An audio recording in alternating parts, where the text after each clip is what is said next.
to coast and floorboards to shingles, this is the Money Pit Home Improvement Radio Show. I'm Tom Kreitler. And I'm Leslie Segretti. What are you working on? Well, it's a holiday week, so probably not much aside from cooking and cleaning and getting ready for all the folks that are coming to visit. If that's what you did or that's what you're doing, hey, we appreciate you taking some time to listen to us as well. And perhaps through all of the activity of this past week, you've discovered an improvement that needs to be done in your house. That would be a great reason to pick up the phone and call us with that question at 1-888-MONEYPIT, or hop right on to the Money Pit's website at moneypit.com and post it in the community page. Coming up on today's show, as the weather worsens, you can bet that millions of Americans are going to learn about a new way your roof can leak. Ice dams. Well, it's not totally new, but it's something that most folks don't see very frequently. We're going to have the solutions, though, including a way to pay for the repairs you may never have thought of. And you get stuck when it comes time to picking the perfect glue for your project? Well, with the variety of adhesives to choose from, it can be tough to know which one is going to work best for your particular project. And also ahead, as the days get shorter, it's a good time to think about adding some security lighting to your home. So we're going to share a tip on an easy way to do that without needing to run electrical wiring. And we'd love to hear what's on your fall fix-up to-do list. So post your home decor or your home improvement question on the Money Pit's community page at moneypit.com, or give us a call 24 hours a day, 7 days a week at 1-888-MONEYPIT. 888-666-3974. Let's get to it. Leslie, who's first? Peter in California is dealing with a water heating situation. Tell us what's going on. We just recently moved into a new rental, and they have really, really hard water. So the tank sounds like it's out there just boiling away. So it sounds like it's boiling? Like, does it sound like it's sort of rustling water? Yeah, it sounds like there's explosions going on in it. Yeah, that's air in the tank, and that's actually not that uncommon. I wouldn't get too freaked out about it as long as it's properly installed, has the right size pressure relief valve on it. Usually it's sort of expansion and contraction of the tank that sometimes is made worse by a little bit of air that gets in there. I've heard that kind of sound before. How old is this water heater? I have no idea. We've only been here a month.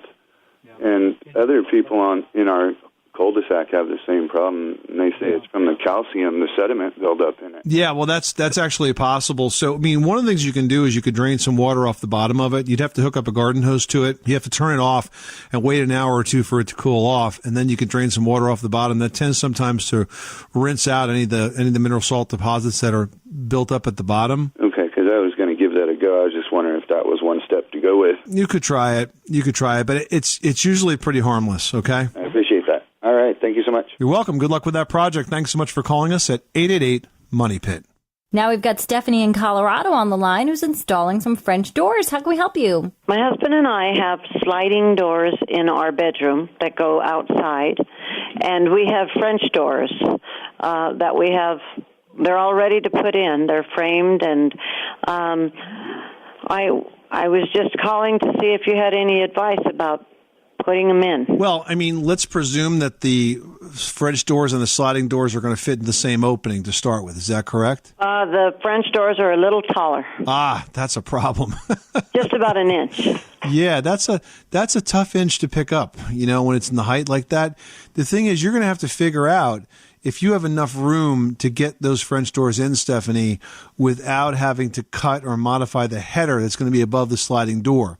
Because the distance from the floor to the bottom of the header, that's called the rough opening. That's the rough vertical opening. And that rough vertical opening has got to be taller than the distance from the bottom of the French door to the top of the jamb of the French door. Because if it doesn't, you're not going to get that French door in that opening. It's absolutely critical that the rough opening be sized properly. So you could probably figure that out by just pulling the molding off from the side of the slider, and you'll see enough of the framing there where you can get a pretty good measurement as to how much room. Sometimes there's a fair amount of room above the sliding doors until you get to the header, and maybe you'll have that room. Now, if you've got the room, putting that French door in it's not a basic do-it-yourself project. I'm just going to tell you that right off. But the way I would approach it is the first thing I would do if it was me is I would take the slider out one panel at a time. You want to try to make this as light and manageable as possible. So you remove one panel, then the other. Then you pull out the slider frame and you put the French doors in the same way. You take the doors off of the hinges, and what you actually hang, quote unquote, inside the opening is just the frame of the French doors without the physical doors in place, just the outside jambs, because that's very very easy and lightweight to handle. And if that's installed properly and square, then the doors will pop in right after that with minor adjustment. But that's the way you approach it. Again, not a basic do-it-yourself project. Putting a door in is one of the more tricky projects. So if that's above your skill set, I would definitely hire a carpenter or a handyman to help. All right, Stephanie, thanks so much for calling us at 888-MONEY-PIT. You are tuned to the Money Pit Home Improvement Radio Show on air and online at moneypit.com.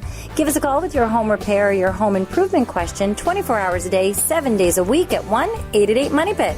888-666-3974. Up next, as the weather worsens, you can bet that millions of Americans are going to learn about a new way a roof can leak. Ice dams. We're going to have tips on that solution coming up. Plus, for those in the South who think they're off the hook, we're going to share with you how the very same solution can prevent serious damage if your home was caught in a bad storm. That's all coming up next. You live in a money pit.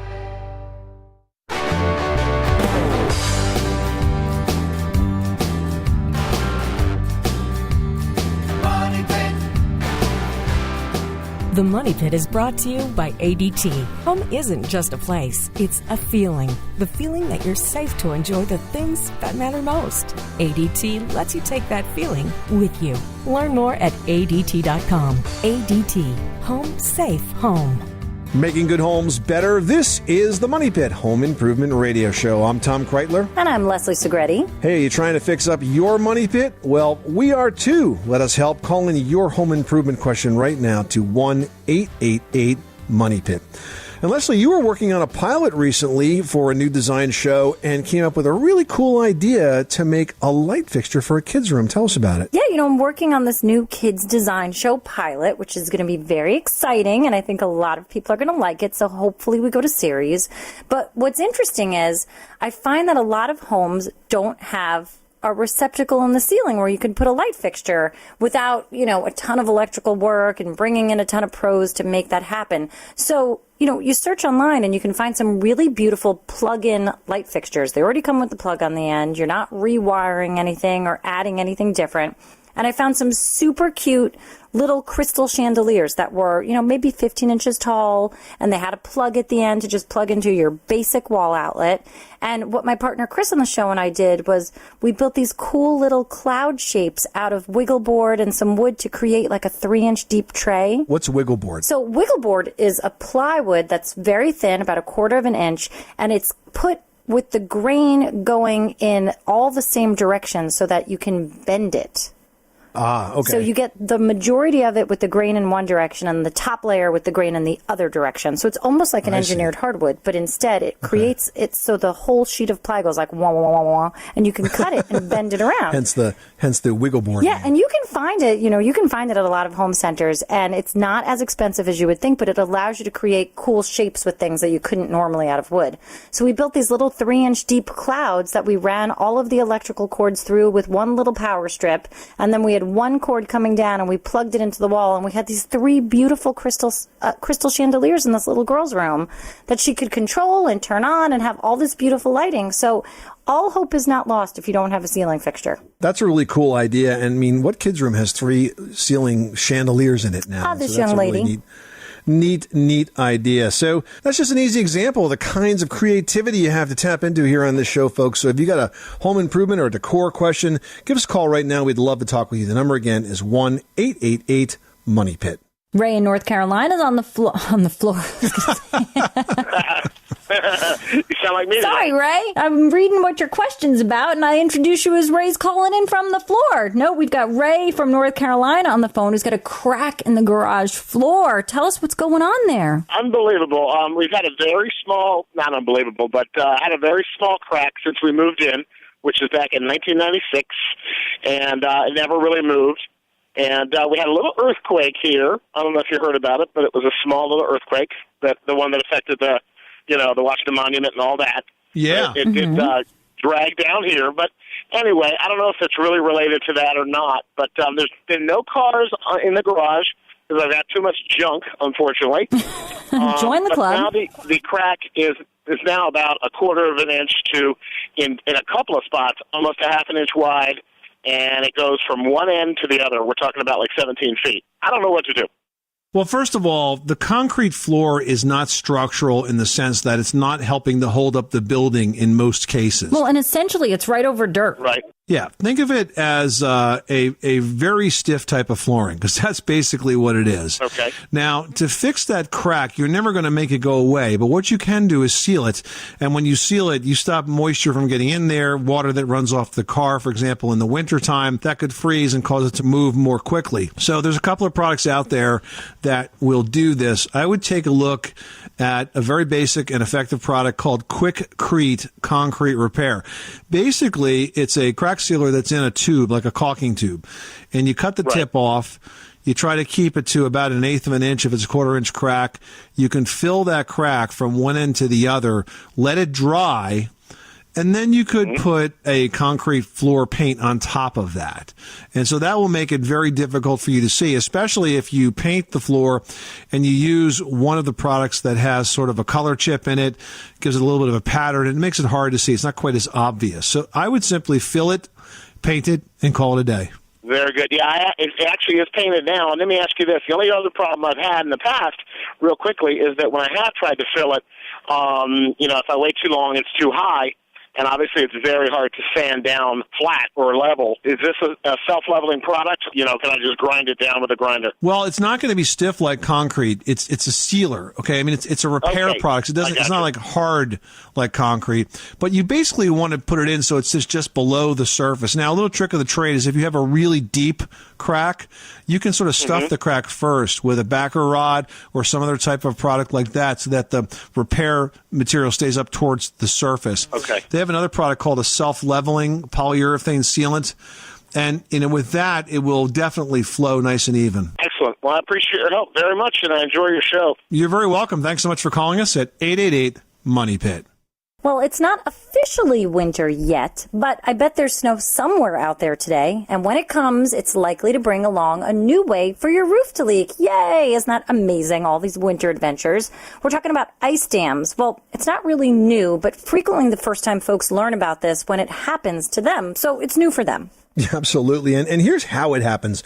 When we get a heavy snowfall, it sits up on your roof, right? And then you get some warm days, and that allows that snow to melt, and the water runs down the roof all the way down to the edge, except when it gets over the exterior wall, that section of the roof that extends over the exterior wall. See, there, the roof is actually colder, so it freezes again and actually forms a dam, except this dam is made of ice. And as that water continually freezes there, the dam gets bigger and bigger, and it ends up blocking that water that's trying to run off, and the water goes, I know, I'll just do a U-turn, and I'll kind of puddle up and climb under the shingles and then leak into the house. And it really makes a really big mess. Your exterior wall and your ceilings can be completely destroyed by a bad case of ice dams. But I did promise some good news, and that is this. That ice dam repair can be covered by your homeowner's insurance. And it's considered storm damage. So if it happens to you, you should click your heels together, because it could mean you're going to get a new roof out of it. I mean, that's a pretty big deal, because a new roof could run, tens of thousands of dollars depending on where you live and how large your roof is. So to have that help because of a storm damage, is huge for a lot of people. Yeah, absolutely. And for those that live in the South, that water part of the ice and water shield that you apply to correct this has another important use. If you had a layer of this when you're replacing your roof, it can actually protect your home if a severe storm were to blow off your roof shingles. When it blows off the roof shingles, if you just got tar paper underneath, it's going to blow that off too. But if you have ice and water shield, it actually is a membrane that sticks to the plywood, and it doesn't come off very easily. And so that actually can protect your home from major water damage until you can get a chance to actually put a new roof back on it. So good reasons to use that product, and a good thing to be aware of, ice dams. If they happen to you, contact your insurance company. Pam in Vermont is on the line with a flooring question. How can we help you today? I have a oak staircase. You walk in my front door, and there's a slate walk, like entryway. And then there's an oak staircase going upstairs. It's really pretty. But I'm scared to death kids are going to just slide right down the whole staircase and end up on the rock. I found some spray stuff, and it looks like they put sand in clear paint. And I'm wondering, if I put that on, am I going to ruin the staircase? There's a line of products called Slip Doctor, and they make products for wood, for vinyl, for stone. And with any of those products, what I would suggest you do, because you want to make sure that it's going to clean well after it's on. It's not going to, attract dirt. So try it in an inconspicuous area, like maybe your neighbor's house. I could do that. And see how it works, try it like, I don't know, in a closet, or even get a board, finish it with urethane, spray it on the board, see what it looks like, and really test it out before you commit your staircase to it. Yeah, my concern is that, how difficult would it be to clean? It's like you're taking a shiny wood surface and now making it textured. Is dust and dirt going to stick in there? But it's a staircase, so how much do you get there? You really got to give it a test run. Yeah, I wouldn't want it to be tacky all the time. You wouldn't be able to dust. No, I wouldn't want it to be tacky, but I also want to make sure that my kids are barefoot half the time, too, so I want to make sure they can still walk on it. Yeah, and the other thing that you can consider doing, though, is you could add a carpet runner right down the middle of the stairs, have it professionally installed so that the center of the step has a carpet runner on it and the sides are still exposed. That's kind of the way we did our staircase in an 1800s house, and, it takes that issue away. It's not slippery. You walk up the carpet in the middle of the stairs, and you can still see the finished railing on the edge of the step, the edge of the treads. Yeah. So I think maybe that would be a good solution if the other doesn't work. Good luck with that project. Thank you so much. All right, now we're going to Texas, where Lori had some sort of flooring incident. Now the cabinets are all damaged. What the heck happened at your house? Well, we had we bought an old house built in 1939. When we took the carpet up, we had some beautiful hardwood floors. So we had them refinished, but as they were refinishing them and replacing some of the bad spots, they banged up our cabinets, and we've had to try to touch them up with the paint that we had our cabinets painted with, and it's not working. The sheen is different, it's streaky. I just don't know how to make them look uniform without repainting the whole kitchen. So the cabinets were scratched, and you're trying to repaint them with household paint. And the problem is that they were probably sprayed perhaps with a lacquer or other type of finish, and you're just not able to match the exact sheen.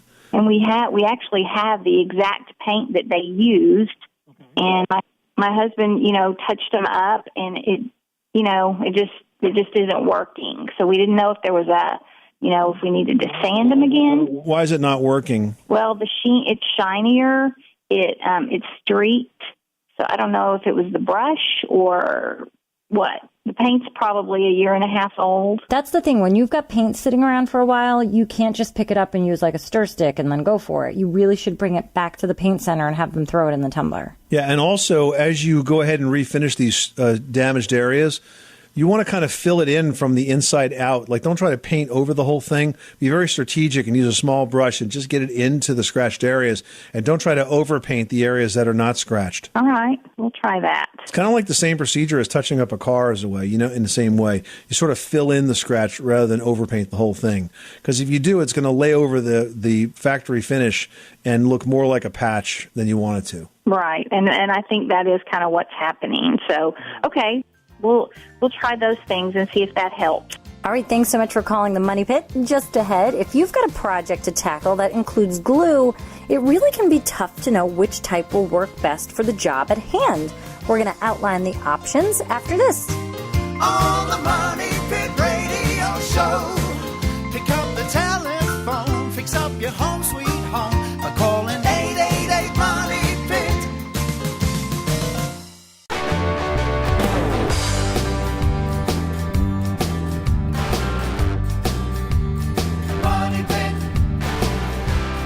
The Money Pit is presented by Mr. Beams, safety and security lighting solutions that can be installed in 5 minutes. No wires, no electrician. No kidding. Find Mr. Beams lights at major retailers and learn more at MrBeams.com. Making good homes better. This is the Money Pit Home Improvement Radio Show. I'm Tom Kreitler. And I'm Leslie Segretti. Hey, did you know that a drafty attic could mean a warmer house during the winter? Well, drafty attics will flush out that moisture in the insulation, which is good because even a slightly damp insulation will lose as much as 1/3 of its ability to insulate when damp. Yep, that's right. And that's why well-ventilated attics are going to reduce that moisture, and that makes the insulation more effective, which leaves you with a warmer house. Well, a new tile backsplash can really wake up a tired kitchen. Or what about a tub surround that really just wows with every soak? Tiling projects are not that difficult, and they really can deliver instant appeal in your home. Well, that's right. But with the variety of adhesives to choose from, it can be tough to know which works best for your particular project. Here to tell us how to choose is This Old House general contractor, Tom Silva. Welcome, Tommy. And the products that are available today are actually making this process a lot easier than it used to be, aren't they? Yeah, it's a big difference today. They have all kinds of thin-set mortar. They have mastic. They have all kinds of different things. And they have additives that go with them, too, to give them a lot more adhesive and a lot more flexibility, too. Well, and I think there's a lot of confusion as to the type of adhesives and when to use which one where. So how do you know where to start in selecting the adhesive for your project? Well, you got to think about what you're going to be doing. If you're going to be doing a floor, let's say you're going to be using like a exterior tile, for example. Okay. Then you'd want to use a thin-set mortar. There's not a lot of flexibility in it, so it doesn't move with the floor. So if you're going over a floor that has some flex in it, like a wood floor, the subfloor isn't strong enough, there's deflection between it, then you probably don't want to be using a thin-set mortar, because what's going to happen, the tile is going to break away from the adhesion over time. And we get calls on that all the time where folks are complaining about a couple of loose tiles. And the problem is that, even if you pop those up and fix it, it's just the beginning of what could be a long line of that happening over and over again. Absolutely. But another mistake that people make when using a thin-set mortar or almost any kind of adhesive is they put too much on, and they wait too long before they cover it. So what happens is the air dries the surface. Although it still feels soft, it's skinned over. So that adhesive that you're applying the tile to isn't going to hold. It's only sticking to one side at that point. Exactly. Now, when it comes to thin set, you can get the dry powdered type, which is a fair amount of work to mix, or the stuff that's already pre-mixed itself. Do you have a preference on that? Well, I mainly use the dry powder because I have the tools to mix it. I have the buckets and the quantity, so I can mix up just what I need. The pre-mixed thin-set stuff, I must say, it works pretty good. It works great. I mean, if you need a little bit or a lot, you can get it that way. It is a little more money than the dry powder, though. I'm basically cheap. I'm a Yankee. Now, when it comes to mastic, that's really the best application if you're doing a wall tiling project, correct? A wall tiling like backsplash or something like that works great. Yeah, it's flexible. It goes on quick. It's easy to clean up. When you put the tiles on, they're going to stay stuck pretty much when you use the organic mastic. Yeah, it dries quick. So and you can usually grout the same day too. Which that nice. saves a lot of time. Yeah. Now, what about brick mortar? That's a very, very coarse type of mortar compared to thin set. What do you use that for? Well, the sand is thicker, or sometimes there's even like a small pebble in there. Right. And that's more or less for setting brick or a real thick tile, like if you're going to do a slate floor and you need really some... Or like a Mexican tile or something like that? Yeah, anything like that needs we've set tile that we needed like a 1x1. Most of the time you see like a 16th or a quarter by quarter. Well, we've actually had to make a trowel where we set 1x1, and we've used a real thick thin set with that. I think it's interesting. We all spend so much time picking out the appropriate tile, but we really need to make sure we pick out the appropriate mastic too. Mastic and tool. And I think a lot of times people just interchange the words. Mastic, thin set, they sort of interchange them without realizing they're two very distinct products for two very different projects. Or they call it a generic, and it's really not a generic. Right. But they all better stick, that's for sure. That's right. Now, what about epoxy thin set? I think that's sort of the last category when it comes to adhesives. Where is that best used? In areas where you want that sucker to really hold well. Can I say sucker? Yeah, of course. Absolutely. You want that sucker to really hold well, and you want it to set up quick. Epoxies do work fine, but you've got to work fast for it. Now, work is the theme throughout this entire discussion, but there is actually a new product on the market that it comes in a matte format that glues tiles, and we've actually used it on countertops ourselves, and it's called a Bandera Tile Matte Set. Have you seen this stuff? I have done, and I've used it. And you can actually use it in wet areas. Yeah. Too. Yeah, it's pretty good. But you have to tape the seams. So you put this. Basically, it's a roll. It's like two-faced. It's like super a two-faced sticky. tape. Yeah. Two-phase tape. You roll it out on the wall. Once it's in place, you peel off the face and you put your tile right on it. and you can grout it the same day. We were doing the backsplash and the counter and the countertop sort of face for a project with the AARP, Tom and I was putting all of the Bandera on the backsplash, the counter, and the facing. And I had to go get Leslie off the backsplash. And I would like peel it all off, and then my belt would get stuck, and I was like stuck across the top, and I was like, all right, this is awesomely sticky, but I need to figure out a better process because I was literally stuck in place. All this time I thought you were coordinated. No, not that coordinated. But it's funny, we found out, later that I was actually pregnant on that project, so no wonder why I was such a doof. But the Bandera had nothing to do with it. No. It's good stuff, though. I mean, it comes in a roll. You can, with the adhesive, you can peel off both sides, stick it to the wall, and stick your tile. And again, it's a situation where you can grout same day. Right away. We did an axe project with it where I basically did a backsplash in a town local from here, and it was great. Mm-hmm. Roll it on the wall, stick the tile. And it even has sort of a grid laid out on it, so it helps with cutting and laying out your tiles if you're trying to do something a little bit more detailed and make sure everything's square. We did an Ask This Old House project using that, and it was great. So bottom line, take some time choosing that tile, but even take just as much time choosing the adhesive, whatever it might be. You want to get it right. Otherwise, you're going to be trying to do that job again and again and again as time goes on. Tom Silva from TV's This Old House, thanks so much for stopping by the Money Pit. My pleasure. All right, you can catch the current season of This Old House and Ask This Old House on PBS. For your local listings and some great step-by-step videos on projects that you can tackle, visit thisoldhouse.com. And This Old House is brought to you on PBS by State Farm. Just ahead, as the days get shorter, it's a good time to think about adding security lighting to your home. We're going to share a tip on an easy way to do this without needing to run any electrical wiring next. You live in a money pit.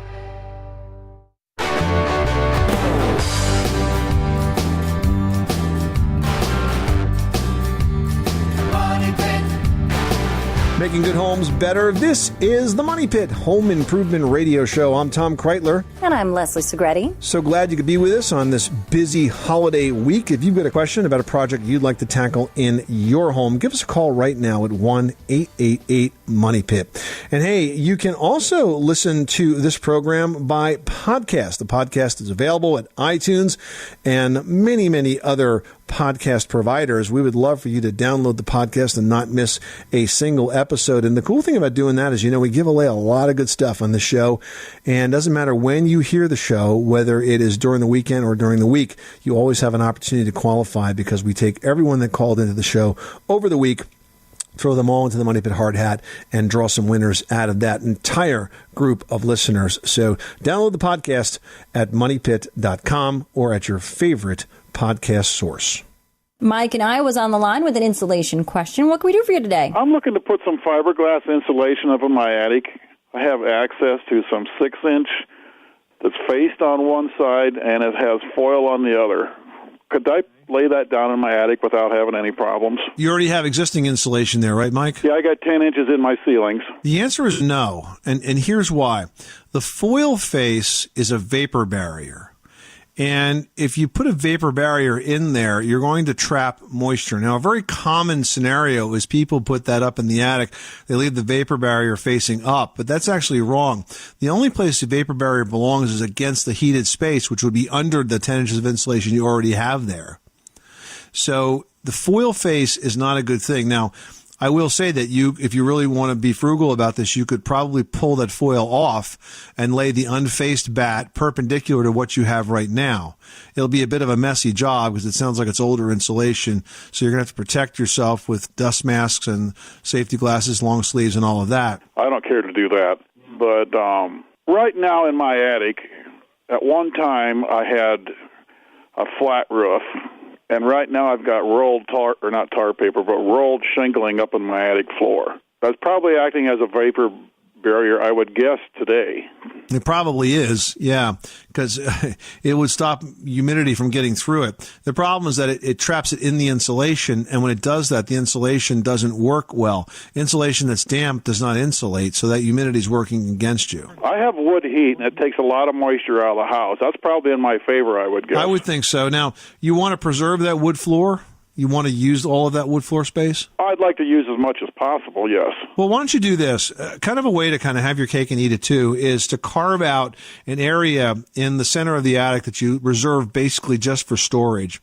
And then you add unfaced fiberglass bats on top of the wood floor to the other areas. Yeah, it's not perfect having that whatever floor covering you have in between, but I still think it's going to add some insulation to that space and help cut some of your energy bills. And unfaced fiberglass bats are not that expensive and pretty easy to handle. Okay. Good luck with that project. Thanks so much for calling us at 888-MONEY-PIT. Well, as the days get shorter, it's a good time to think about adding security lighting to your home. But to do this, you usually need to hire an electrician. He's got to run wiring. Well, now there's a new motion-activated spotlight on the market from Mr. Beams that can deliver a super bright light, and it runs off batteries that are going to last a full year. Yep, it's called the MB3000 Spotlight, and it provides much brighter light, a wider coverage area, and a very cool design that's going to increase your home security. This high-performance security light is battery-powered, too. It's got a dual-head spotlight. It delivers about 500 lumens of light, and that will increase the security around your home.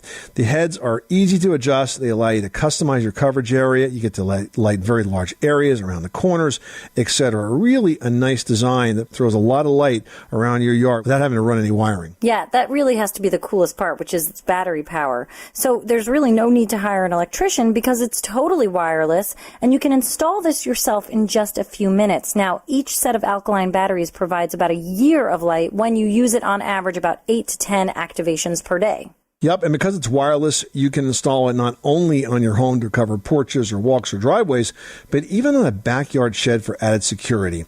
Now, the MB3000 delivers surprisingly bright light anywhere and sells for just $49.99. You'll find it at major retailers like Home Depot, Lowe's, as well as at Amazon.com. Learn more at MrBeams.com or call 877-298-9082. Sandra in South Dakota has a question about tile flooring. How can we help you with your project? We bought a house that was built in 78, and I don't think it's been updated since then. And I want to start my redo with my bathroom. All right. And I've been wondering, I don't know whether I should go porcelain or ceramic, or I'm stuck on what type of tile I should use. Okay, so I see here that you told our screener that you want a tile that can hold up to cats, dogs, and kids. Yes. Either porcelain or ceramic will work, but porcelain will be very expensive for you. And ceramic tile, there's so many options in it. And as long as you get a glazed tile and that you use an epoxy grout, that combination will be very easy to clean. Okay, great. Thank you very much. All right, thanks so much for calling the Money Pit. Hey, do you have an old house and maybe you've noticed your brick walls are starting to crumble? Don't panic. I know you might be tempted to, but just don't. We're going to tell you why after this. 888 Money Pit.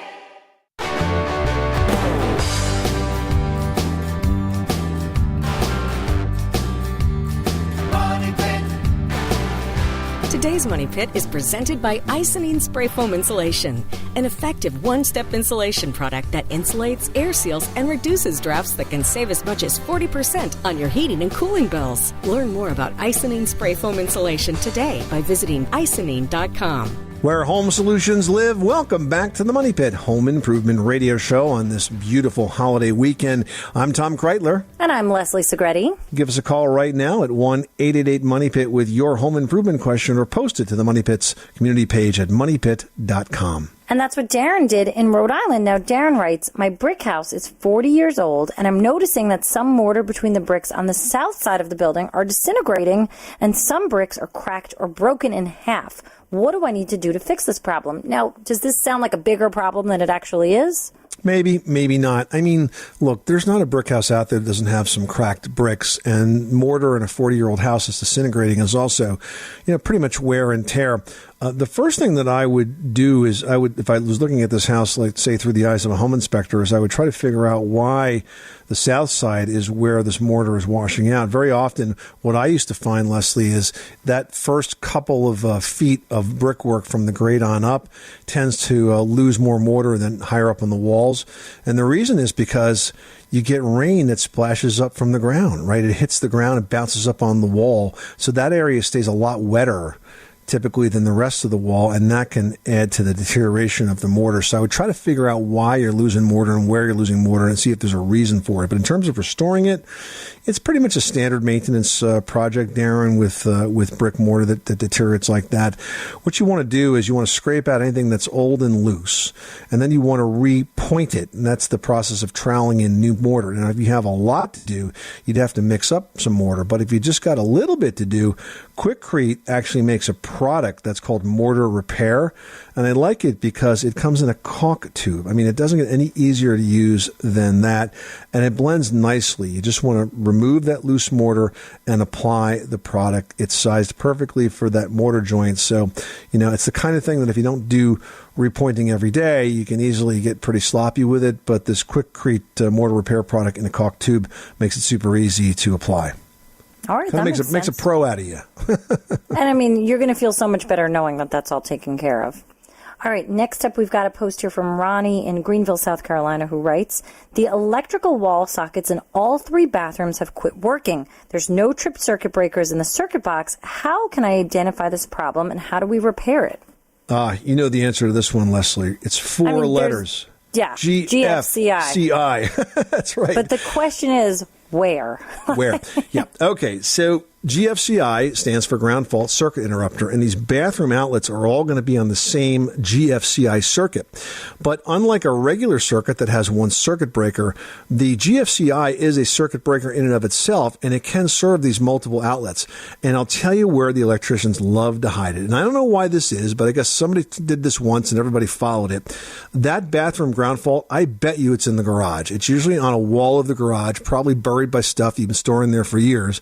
And it looks like an outlet with a test and reset button. Find that ground fault, reset it. Your bathrooms will miraculously start to work once again. And if they don't, if they trip again, then you got to call an electrician to find out what's wrong with the circuit, because it is telling you that there's a short if that happens multiple times. Yeah, and so it's essentially doing its job, and it's saving you a whole headache, which could be an electrical fire. This is the Money Pit Home Improvement Radio Show. Hey, thank you so much for spending this busy holiday weekend with us. If all of the activity around your house has brought to mind some projects you'd like to tackle, we invite you to post your question to the Money Pit community page at moneypit.com. We're always on that site, and we'd love to be able to respond to your questions, take a look at your pictures, and get you the info that you need. If you prefer, you can also call us anytime at 888-MONEY-PIT. If we're not in the studio, we promise we will call you back the next time we are. I'm Tom Kreitler. And I'm Leslie Segretti. Remember, you can do it yourself, but you don't have to do it alone.